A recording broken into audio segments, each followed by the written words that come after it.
আপনারা জানেন 1992 সালে সাবেক প্রধানমন্ত্রী বেগম খালেদা জিয়া এই বাসটি ইডেন কলেজের শিক্ষার্থীদের জন্য ব্যবহারের সুবিধার্থে দিয়েছিল। অসংখ্য শিক্ষার্থী যাতায়াতের অন্যতম ভরসা হিসেবে কাজ করছে।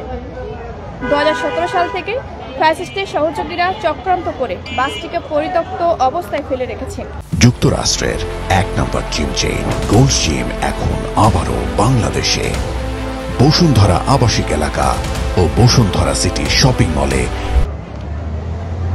আজ ইডেন কলেজে 30,000-এর মতো শিক্ষার্থী, কিন্তু 3,320টি হোস্টেল সুবিধা থাকার কারণে এবং মাত্র 5টি বাস থাকার কারণে অধিকাংশ শিক্ষার্থীকে বাইরে থেকে আসতে হয় এবং অতিরিক্ত ভাড়া, দীর্ঘ পথ হেঁটে আসতে হয় এবং নিরাপত্তা ঝুঁকি নিয়ে কলেজে অবস্থান করতে হয়।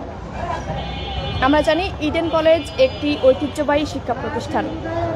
এখানে প্রতিদিন নানা প্রান্ত থেকে হাজারো ছাত্রী জ্ঞান অর্জন করতে আসে।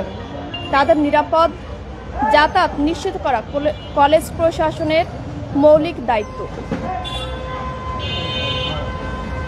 আমরা আজ অত্যন্ত বিনয়ের সঙ্গে এবং দৃঢ়তার সঙ্গে জানাচ্ছি, আমাদের দাবি একটাই, ইডেন কলেজের পুরাতন বাসটি দ্রুত মেরামত করে পুনরায় চালু করা হোক।